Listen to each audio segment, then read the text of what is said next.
Hello বন্ধুরা, প্রবল ইচ্ছাশক্তি থাকলে শত ব্যর্থতা ও দরিদ্রতা কখনোই একটা মানুষকে দাবিয়ে রাখতে পারে না। আর সেটাই ইতিহাসের পাতায় প্রমাণ করে গেছেন এপিজে আব্দুল কালাম।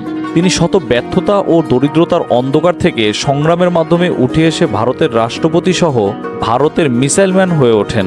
তাকে শুধু ভারতের মিসাইল ম্যান বললে ভুলই হবে। তিনি একজন অনুপ্রেরণাদায়ক নেতা, শিক্ষক এবং স্বপ্নদ্রষ্টা। কিভাবে তিনি ব্যর্থতাকে জয় করে ভারতের রাষ্ট্রপতির পদটি অর্জন করেছিলেন, আর কেনই বা তাকে মিসাইল ম্যান বলা হয়? বন্ধুরা, এ সকল প্রশ্নের উত্তর সহ স্টোরি বক্সের আজকের ভিডিওতে তুলে ধরব এপিজে আব্দুল কালামের জীবনের সফলতার গল্প, অদম্য ইচ্ছাশক্তি, তার সততা এবং তার নিষ্ঠার অজানা সকল তথ্য সম্পর্কে। 1931 সালের 15ই অক্টোবর তামিলনাড়ুর রামেশ্বরমে জন্মগ্রহণ করেন আব্দুল কালাম। তার পুরো নাম আব্দুল পাকির জয়নুল আবেদিন আব্দুল কালাম। তার পরিবার ছিল অত্যন্ত দরিদ্র। বাবা জয়নুল আবেদিন ছিলেন একজন নৌকার মাঝি, আর মা আশিয়াম্মা গৃহিণী। তাদের সংসার চালানোর জন্য ছোটবেলা থেকেই কালামকে সংগ্রাম করতে হয়েছে। কালামের শিক্ষা জীবন খুব সহজ ছিল না। ছোট্ট কালাম পড়ালেখার পাশাপাশি রেল স্টেশন ও মানুষের বাড়িতে বাড়িতে গিয়ে পত্রিকা বিক্রি করতেন। পত্রিকা বিক্রির টাকা দিয়ে তিনি পরিবারের আয়ে সাহায্য করতেন এবং অল্প কিছু টাকা রেখে দিতেন নিজের পড়ালেখার খরচ চালাতে। তবে দারিদ্রতা তাকে কখনোই স্বপ্ন দেখতে বাধা দেয়নি। ছোটবেলা থেকেই কালাম প্রচুর পড়াশোনা করতেন। স্কুল জীবনে অন্যান্য সাবজেক্টে মধ্যমেধার ছাত্র হলেও গণিত ও পদার্থবিদ্যায় প্রচুর দক্ষ ছিলেন তিনি রামনাথপুরম স্কোয়ার্টস ম্যাট্রিকুলেশন স্কুল থেকে মাধ্যমিক পাশ করেন। এরপর সেন্ট জোসেফ কলেজে ভর্তি হন এবং পদার্থবিদ্যা নিয়ে পড়াশোনা করেন। 1955 সালে Madras institute of technology MIT থেকে অ্যারোনটিক্যাল ইঞ্জিনিয়ারিংয়ে ডিগ্রি অর্জন করেন। তার এই শিক্ষা জীবনে আর্থিক সংগ্রাম ছিল নিত্যসঙ্গী, কিন্তু তিনি কখনোই হাল ছাড়েননি।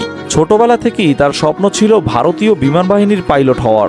খবরের কাগজ বিক্রি করে নিজেকে ঠিক সেভাবেই প্রস্তুত করেছিলেন, কিন্তু উক্ত পরীক্ষায় একদম শেষ সময়ে এসে 25 জনের মধ্য থেকে মাত্র 8 জনকে বেছে নিল ইন্ডিয়ান এয়ারফোর্স।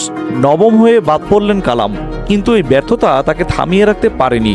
এ সম্পর্কে কালাম এক বক্তব্যে বলেছিলেন, আমি সেদিন হতাশ হয়েছিলাম, কিন্তু হাল ছাড়িনি। ব্যর্থতা আমাকে শিখিয়েছে সাফল্যের জন্য কঠোর পরিশ্রমই একমাত্র উপায়।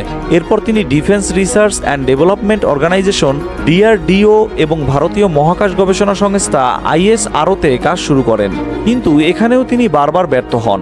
ভেহিকল SLV-3 রকেট উৎক্ষেপণের প্রথম চেষ্টা ব্যর্থ হয়েছিল, কিন্তু তিনি হাল ছাড়েননি। 1980 সালে তিনি সফলভাবে ভারতের প্রথম স্বদেশী স্যাটেলাইট উৎক্ষেপণ করতে সক্ষম হন। কালাম অগ্নি মিসাইলের উন্নয়নে গুরুত্বপূর্ণ ভূমিকা পালন করেন এবং তার নেতৃত্বেই ভারত পরমাণু শক্তিধর দেশে পরিণত হয়। এরপর তার নেতৃত্বে তৈরি হতে থাকে ভারতের শক্তিশালী ক্ষেপণাস্ত্রগুলো অগ্নি, পৃথ্বী, ত্রিশূল, নাগ ও আকাশ। এই অসামান্য কীর্তির জন্য তিনি পরিচিত হন মিসাইল ম্যান অব ইন্ডিয়া নামে। তিনি সবসময়ই বলতেন, স্বপ্ন সেটা নয় যা আমরা ঘুমিয়ে দেখি, স্বপ্ন সেটাই যা আমাদেরকে ঘুমাতে দেয় না। এপিজে আব্দুল কালামের একের পর এক অসামান্য সাফল্য অর্জন করার কারণে তাকে 1981 সালে পদ্মভূষণ এবং 1990 সালে পদ্মবিভূষণ সম্মানে ভূষিত করে ভারত সরকার। বিজ্ঞানী থেকে নেতা হয়ে ওঠার পথটা কালামের জন্য খুব একটা কঠিন ছিল না, কারণ তার সততা, তার নিষ্ঠা, দেশের জন্য ভালোবাসা এবং জনগণের মাঝে নিজেকে উৎসর্গ করার কারণেই তাকে বিজ্ঞানী থেকে রাষ্ট্রপতির পদে নিয়ে আসেন।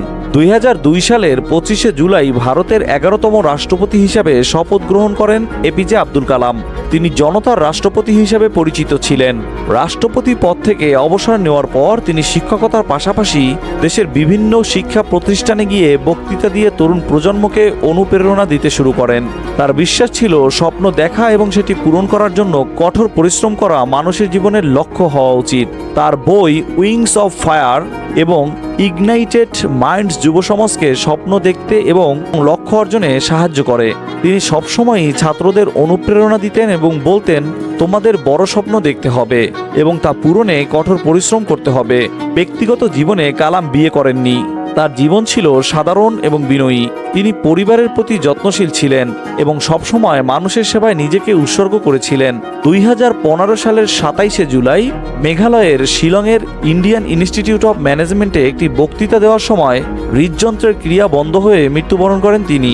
তার মৃত্যুতে গোটা দেশ শোকাহত হয়, কিন্তু তার শিক্ষা তার জীবন দর্শনকে অমর উত্তরাধিকার হিসেবে রেখে গেছেন। মৃত্যুর অনেকদিন আগে কালাম সাহেব বলে গিয়েছিলেন, কখনো আমার মৃত্যুদিনটাকে ছুটি হিসাবে ঘোষণা করো না। আমাকে যদি শ্রদ্ধা জানাতেই হয় তবে সবাই একটা দিন এক্সট্রা কাজ করে দেশকে এগিয়ে নিয়ে যেও।